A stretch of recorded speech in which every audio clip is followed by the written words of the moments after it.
السلام علیکم پیارے دوستو، بسم اللہ الرحمن الرحیم۔ سچے اور دلچسپ واقعات سننے کے لیے ہمارے چینل کو سبسکرائب کریں۔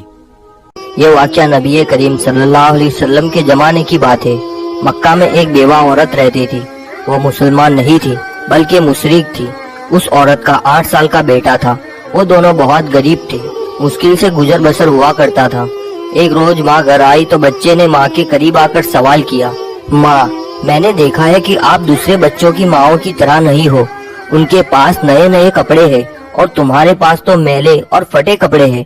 ماں نے بیٹے کی طرف نظر بھر کر دیکھا، پیار سے اسے اپنے پاس بٹھایا اور کہنے لگی، اچھا تو میرا بیٹا اب اتنا بڑا ہو گیا ہے کہ اسے اپنے ماں کے حالات سمجھ آنے لگے ہیں۔ پھر اپنے بیٹے کو سینے سے لگایا اور روتے ہوئے کہنے لگی، بیٹا تمہارا باپ مر چکا ہے اور تیری ماں اب بیوہ ہے اور تو یتیم ہے، اس لیے میرے پاس پہننے کو اچھے کپڑے نہیں ہے۔ تیری ماں سارا دن لوگوں کے گھر میں کام کرتی ہے اور جو کچھ بھی آج تک کمایا ہے وہ تم پر لگا دیا ہے۔ تجھے کھانا کھلایا تاکہ تو بھوکا نہ رہے، تیرے لیے کپڑے بنائے تاکہ تیرا جسم ڈھانک سکوں اور تیری پرورش کر سکوں۔ یہ کہہ کر ماں بیٹے کو گلے سے لگا کر خوب روئی۔ بیٹے نے ماں کو چپ کرواتے ہوئے کہا، ماں تیری چادر پھٹ گئی ہے نا، میں تیرے لیے نئی چادر لاؤں گا۔ ماں نے پوچھا، بیٹا کہاں سے لائے گا؟ تو ابھی 8 سال کا بچہ ہے۔ بچے نے بولا، ماں میں چچا سے مانگ کر لاؤں گا۔ ماں نے کہا، تیرے چچا نے تو تیرے باپ کی زمین قبضہ کر رکھی ہے، وہ تجھے چادر کہاں سے دے گا؟ بیٹا بولا، نہیں ماں میں ضرور جاؤں گا، میں چچا سے جا کر کہوں گا میں تیرا بھتیجا ہوں، وہ مجھے دیکھ کر خوش ہوگا۔ میں کہوں گا میں زمین لینے نہیں آیا، بس ماں کے لیے چادر لینے آیا ہوں۔ ماں مسکرائی اور بولی، بیٹا تجھے پتا بھی ہے وہ بہت دور رہتا ہے، تو 8 سال کا بچہ ہے، کیسے جائے گا وہاں؟ بچے نے اطمینان سے جواب دیتے ہوئے کہا، ماں تو فکر نہ کر، میں سب پتا کر چکا ہوں۔ ماں نے بیٹے کو چچا کے پاس جانے کی اجازت دے دی۔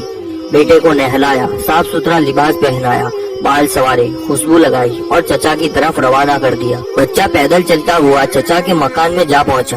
جا کر دیکھا کہ چچا اپنے ساتھیوں کے ساتھ بیٹھا ہوا شراب پی رہا ہے۔ بچے نے ادب کے ساتھ چچا کو مخاطب کرتے ہوئے کہا۔ چچا نے مڑ کر دیکھا اور کہا، تو کون ہے؟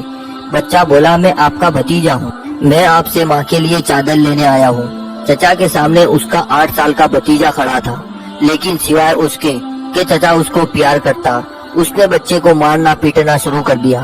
بچاؤ بچاؤ کہہ کر وہ بچہ چیختا رہا، اتنا مارا کہ وہ بچہ لہو لہان ہو گیا، صاف کپڑے خون سے بھر گئے۔ چچا نے بھتیجے کو تھپڑ مارے، ڈنڈے مارے، کھینچا، جھنجھوڑا اور بچہ دور جا کر گرا۔ وہ بچہ مشکل سے اپنی جان بچا کر بھاگ گیا۔ ادھر ماں کا دل بے چین ہو گیا، وہ اپنے بیٹے کی خاطر گھر سے نکل پڑی۔ یہ صرف ماں اور بیٹے کا پیار تھا۔ ابھی بیٹا ماں تک نہیں پہنچا تھا، لیکن ماں اس کے لیے بے چین تھی۔ بچہ روتے روتے گھر جا رہا تھا کہ راستے میں ایک آدمی نے روکا اور پوچھا، یہ حال کیسے ہوا؟ بچے نے سارا ماجرا بتا دیا کہ میں چچا کے پاس ماں کے لیے چادر مانگنے گیا تھا اور چچا نے مجھے مارا۔ اس راگین نے کہا، سنو، خانہ کعبہ میں جاؤ، وہاں تمہیں محمد صلی اللہ علیہ وسلم ملیں گے، ان سے اپنی ماں کے لیے چادر مانگنا، وہ ضرور دیں گے۔ بچے نے آنسو پوچھے اور گھر کی طرف چل دیا۔ ماں کے پاس گیا، بیٹے کو اس حالت میں دیکھ کر اس کی ماں بے حد روئی۔ اسے گھر لے آئی اور گھر لے جا کر اسے نہلایا، خون صاف کیا اور زخموں پر مرہم لگایا۔ میں نے تجھے منع کیا تھا نا کہ چچا تجھے کچھ نہیں دے گا؟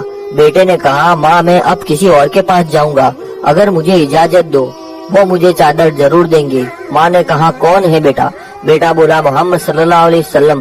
ماں نے بیٹے کو دھکے سے پیچھے کیا اور بولی، اب اس گھر میں دوبارہ محمد کا نام نہیں لیا جائے گا۔ تمہیں پتا ہے بیٹا وہ جادوگر ہے، شاعر ہے، مجنوں ہے، تو اس کے پاس ہرگز نہیں جائے گا۔